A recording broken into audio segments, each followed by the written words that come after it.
Subscribe कीजिए हमारे YouTube channel AR3 coaching classes को और बेल आइकॉन को प्रेस करो ताकि लेटेस्ट वीडियो की नोटिफिकेशन सबसे पहले पा सकें। हेलो स्टूडेंट, मैं राजकुमार आपका AR3 कोचिंग क्लासेस में एक बार फिर से स्वागत करता हूं। और आज के इस वीडियो लेक्चर में मैं लेकर के आया हूं फ्यूचर कंटिन्यूअस टेंस। और फ्यूचर कंटिन्यूअस टेंस का पार्ट 1 हमने पहले ही क्लियर कर लिया है और ये है हमारा पार्ट सेकंड। और पार्ट 1 में हमने एफर्मेटिव सेंटेंस और नेगेटिव सेंटेंस को क्लियर किया था और इसमें हम पढ़ेंगे इंट्रोगेटिव सेंटेंस। अगर आपने हमारा पार्ट 1 नहीं देखा है तो उसको देख लीजिए जा करके। अगर आप चैनल पर नए हैं तो चैनल को सब्सक्राइब कर लीजिए, ठीक है, जिससे आपके लिए साइंस और मैथ के साथ साथ अंग्रेजी भी आपको पढ़ाई जा रही है, ठीक है। तो डाल लीजिए हेडिंग इंट्रोगेटिव सेंटेंस। और इंट्रोगेटिव सेंटेंस में हम पढ़ेंगे ये दो प्रकार के होते हैं। तो पहला है यहाँ पर फर्स्ट टाइप।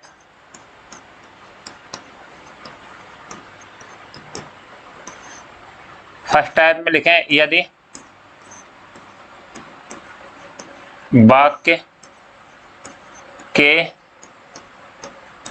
प्रारंभ में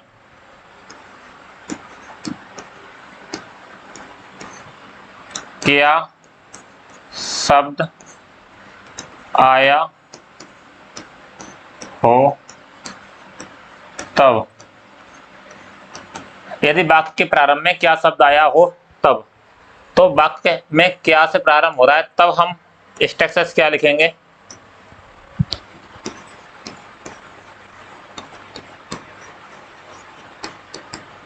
तब स्ट्रक्चर्स क्या हो जाएगा तुम्हारा, बिल या सेल और प्लस सब्जेक्ट प्लस बी और प्लस B1 प्लस ING। क्रिया की फर्स्ट फॉर्म में ING जोड़ देते हैं और प्लस ऑब्जेक्ट और प्लस डॉट डॉट डॉट या अदर वर्ड्स, उसके बाद में प्रश्नवाचक चिन्ह। क्योंकि इंटरोगेटिव वाक्य है तो इंटरोगेटिव वाक्य में प्रश्नवाचक चिन्ह अवश्य लगाएंगे। ये जो सूत्र है या संरचना है वो किसके आधार पर है, जब वाक्य में क्या से प्रारंभ होता है। वाक्य किससे प्रारंभ होता हो, क्या से, ठीक है। अब सेकंड टाइप, जब वाक्य के बीच में प्रश्नवाचक शब्द कब क्यों कहां कैसे आया हो तब। तो सेकंड टाइप का देंगे, आप लिख सकते हो सेकंड टाइप या फिर WH टाइप। WH type. तो सेकंड टाइप में क्या लिख सकते हैं,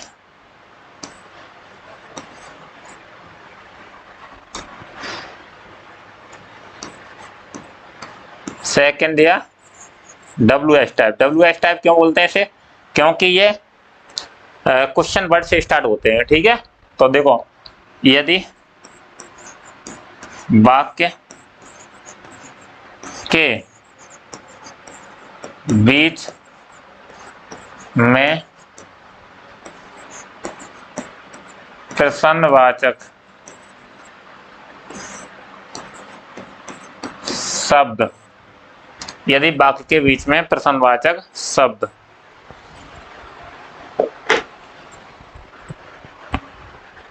यदि वाक्य के बीच में प्रश्नवाचक शब्द आया हो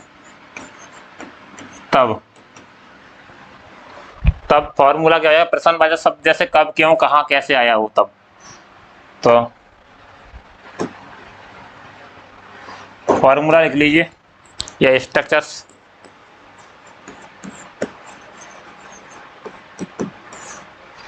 क्वेश्चन वर्ड की अंग्रेजी सर्वप्रथम और प्लस बिल या सेल और प्लस सब्जेक्ट और प्लस बी और प्लस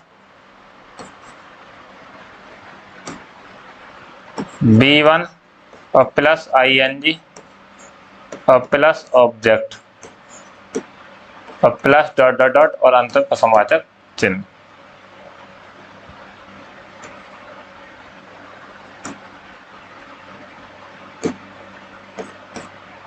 ठीक है। तो यदि वाक्य के बीच में प्रश्नवाचक शब्द आया हो, प्रश्नवाचक शब्द जैसे कब, क्यों, कहाँ आए, तो उसकी अंग्रेजी सर्वप्रथम लाएंगे, उसके बाद विल या शैल सब्जेक्ट के अकॉर्डिंग, उसके बाद सब्जेक्ट, उसके बाद में बी, और उसके बाद में B1 प्लस ING और plus object plus other word. हाँ, एक और चीज यहाँ पर देखिए,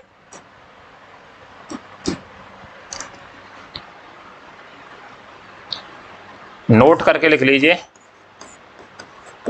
यदि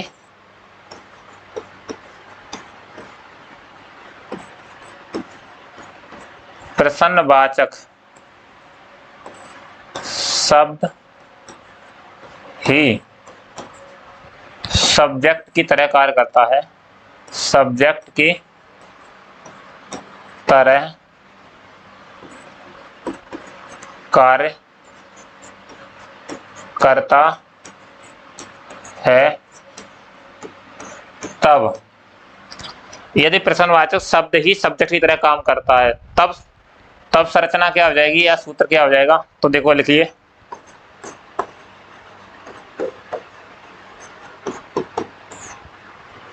तब क्वेश्चन वर्ड जो किसकी तरह काम कर रहा है, सब्जेक्ट, तो मैं यहाँ पर सब्जेक्ट बता दे रहा हूँ, क्वेश्चन वर्ड क्या है, एक सब्जेक्ट की तरह काम कर रहा हूँ। तो अब प्लस विल या शैल और प्लस बी और प्लस B1 प्लस ING और प्लस ऑब्जेक्ट और प्लस डॉट डॉट डॉट अंत प्रश्नवाचक चिन्ह।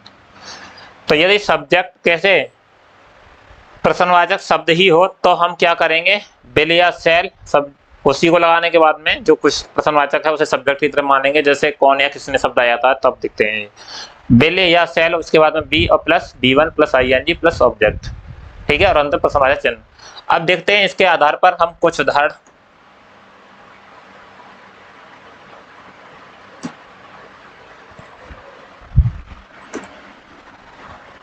जैसे देखो, क्या मैं नई पुस्तक खरीद रहा हूँगा, तो वाक्य कंटिन्यूअस है, ठीक है, कैसा है, हूँगा गागी के साथ मारा तो फ्यूचर है, ठीक है। तो अब फ्यूचर का भी इंटरोगेटिव है, इंटरोगेटिव में पहले क्या लेके आते थे हम, विल या शैल, तो देखो विल आएगी या शैल, तो यहाँ पर देखो, यहाँ पर आई है तो आई और बी के साथ क्या आता था, अरे आई और बी के साथ शैल, बी और अदर सब्जेक्ट के साथ में विल बी, अदर सब्जेक्ट के साथ में विल बी। अगर ये पता नहीं है तो यहां मैंने बता दिया है किसका प्रयोग करते हैं, विल बी का, ठीक है। अब देखो हम आई के साथ क्या आएगा, शैल, उसके बाद में आई, शैल आई, और फिर आई के बाद में फिर वी, क्योंकि इसी संरचना सूत्र मैंने पीछे लिखी थी, यहाँ भी लिख दे रहा हूँ एक बार, ठीक है, जैसे तुम्हें आसान हो जाए, शैल या फिर विल और प्लस सब्जेक्ट और प्लस बी और प्लस B1 और प्लस ING, ठीक है, और आगे ऑब्जेक्ट प्लस अदर वर्ड। तो इसके हिसाब से देख लीजिए, शैल, आई और बी, उसके बाद खरीदना की फर्स्ट फॉर्म का होता है BUY और ING जोड़ देंगे तो बाइंग, BUY बाइंग, ठीक है, शैल आई बी बाइंग, क्या खरीद रहे हैं, मैंने क्या खरीदा या खरीद रहा हूँ, नई पुस्तक, तो ए न्यू बुक, परंतु प्रश्नवाचक चिन्ह। अगला है, क्या वह कल तुम्हारे पास आ रहा होगा, क्या वह कल तुम्हारे पास आ रहा होगा, तो कौन आ रहा होगा, वह के साथ क्या आएगा, विल और ही, तो विल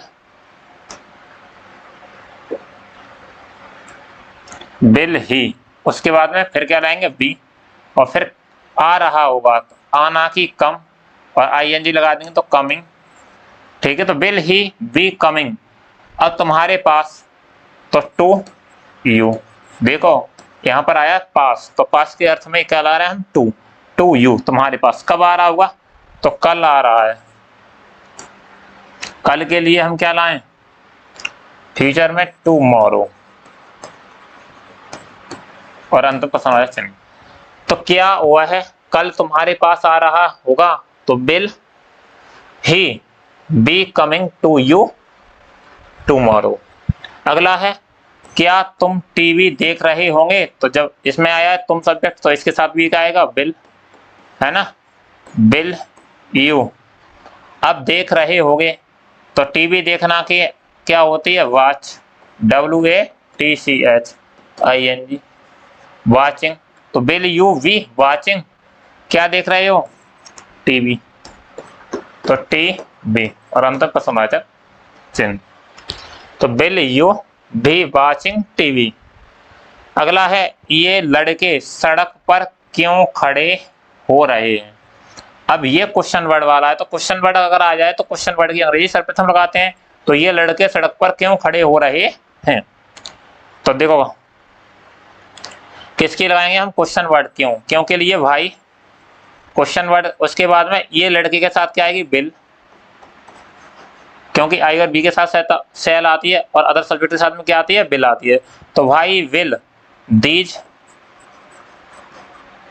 बॉयज, भाई विल दीज बॉयज, और उसके बाद में फिर वी, और खड़े होना की होती है वर्ब स्टैंड, स्टैंडिंग। कहां पर खड़े हो रहे हैं, सड़क पर, तो ऑन द रोड, और अंत में प्रश्नवाचक चिन्ह। तो भाई will these boys B standing on the road.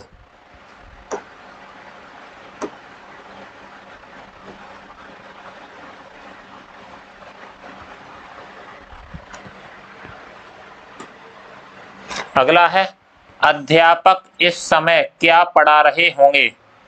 तो देखो क्या पढ़ा रहे होंगे, तो क्या क्वेश्चन वर्ड है, उसके लिए अंग्रेजी लिया व्हाइट, उसके साथ अध्यापक के साथ क्या आएगी, will, what will the teacher,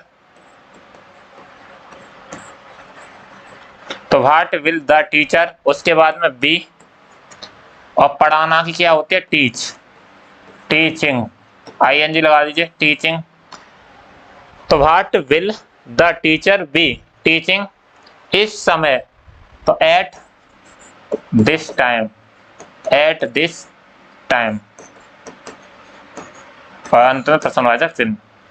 तो देख रहे थे अगर हमारा सब्जेक्ट क्या होता, आई भी, तो उसके साथ हमारा सेल का प्रयोग हुआ, आई भी को छोड़ करके अन्य सभी जगह पर विल का प्रयोग हुआ है, ठीक है। अगर वो क्या से प्रारंभ हो रहे हैं तो उनके हेल्पिंग वर्ब को हम पहले लेके आ रहे हैं, उसके बाद सब्जेक्ट, उसके बाद में बी, और उसके बाद में B1 + ING। अगर वो क्वेश्चन वर्ड से स्टार्ट हो रहा था तो उसके लिए हम क्या लेके आ रहे हैं, क्वेश्चन वर्ड की अंग्रेजी सर्वप्रथम, उसके बाद विल या सेल, उसके बाद में सब्जेक्ट, उसके बाद में बी, और फिर ING फॉर्म, और बाकी शेष वाक्य ज्यों कहते हैं। तो देखें और भी उदाहरण देख सकते हैं आगे। मीरा की बहन, मीरा की बहन आज क्या कर रही होगी, तो देखो फिर आ गया क्या, तो व्हाट। अब कौन कर रही होगी, तो मीरा की बहन, तो मीरा की बहन के साथ क्या आएगा, विल, और मीराज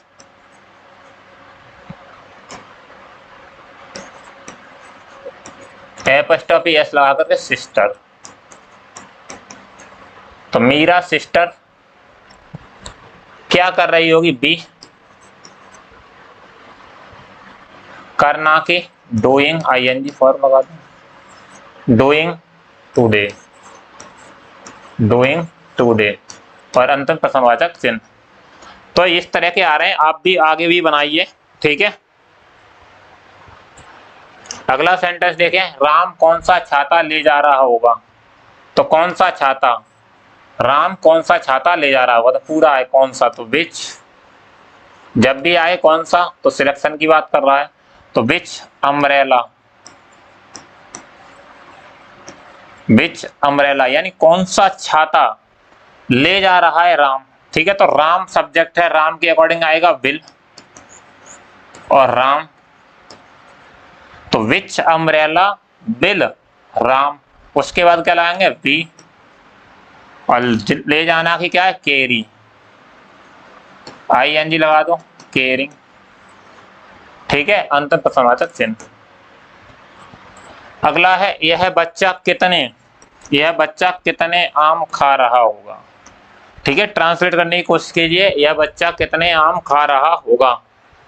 करिए आप भी ट्रांसलेशन।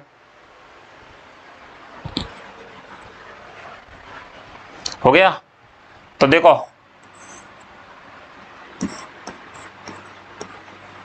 हाउ मैनी, क्योंकि आमों की हम गिनती कर सकते हैं, मैनी संख्यावाचक आएगा। हाउ मैनी मैंगोज, तो हाउ मैनी मैंगोज। अब देखो यह बच्चा के साथ क्या आएगा, बिल आएगा या सेल, तो बिल, और उसके बाद में दिस चाइल्ड और फिर वी। तो how many mangoes will this child वी। अब आम खा रहा होगा, कितने आम खा रहा होगा, खाना के ईट, आईएनजी लगा देंगे तो ईटिंग, और अंत में प्रश्नवाचक चिन्ह, इतना ही है। मैदान में कौन खेल रहा होगा, तो देखो कौन वाला आ ही गया। यदि वाक्य के बीच में प्रश्नवाचक शब्द ही क्या हो, सब्जेक्ट की तरह काम कर रहे हैं, तो प्रश्नवाचक शब्द की अंग्रेजी सर्वप्रथम जैसे हु, और उसके बाद में क्या लाते हैं, विल बी, सीधे विल या सेल बी। तो यहाँ पर किसका प्रयोग करेंगे हम, विल बी, तो हु विल बी। अब खेल रहा है तो playing in the field, in the field.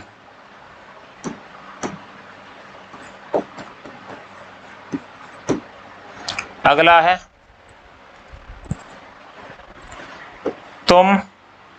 तुमको कौन पढ़ा रहा होगा, तो तुमको कौन पढ़ा रहा होगा, तो इधर बना दे रहे हैं इसे, तो कौन मतलब हु, ठीक है, और हु के साथ सीधे सीधे विल बी, जैसे कि उपरोक्त वाक्य में विल बी, क्योंकि ये प्रश्नवाचक शब्द ही सब्जेक्ट है, तो हु विल बी, पढ़ाना की टीचिंग,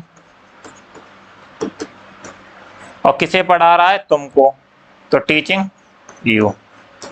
अब यहाँ पर देखो कुछ बच्चे इस तरह से बना देते हैं, यू को सब्जेक्ट बना लेते हैं, तो यू सब्जेक्ट नहीं है, यहाँ यू ऑब्जेक्ट है, कि तुम्हें कौन, सब्जेक्ट कौन है, कौन ही है। ठीक है, आगे देखें और एग्जाम्पल दिए होंगे, नोट करके एक और लिख लीजिए भाई नियम, कि यदि प्रश्नवाचक वाक्य में नहीं शब्द आए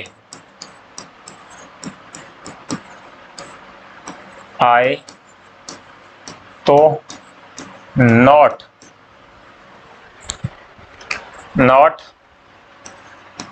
सब्जेक्ट के बाद या बी से पहले लगा देते हैं।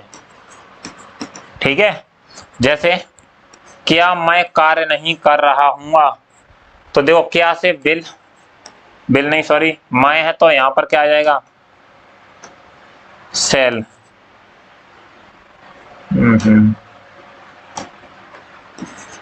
सेल आई के साथ क्या आएगी, सेल, तो सेल आई, उसके बाद में नॉट लगाएंगे, नेगेटिव शब्द आया है तो इसलिए, तो सेल आई नॉट बी। तो मैंने कहा था सब्जेक्ट के बाद, तो सब्जेक्ट के बाद है नॉट, या फिर बी से पहले, तो बी से पहले भी है, तो सेल आई नॉट बी, करना की क्या है, डूइंग द वर्क। तो इस तरह से हम क्या बना लेते हैं, हम इसके इंटरोगेटिव वाक्य का नेगेटिव हो तो उससे पहले हम क्या करते हैं, या तो बी से पहले नॉट लगा देंगे या फिर सब्जेक्ट के बाद में नॉट लगा देंगे। तो thank you for watching full video, और मिलते हैं तुम्हें नेक्स्ट लेक्चर में, और जिसमें हम लेकर के आएंगे फ्यूचर परफेक्ट कंटिन्यूअस टेंस।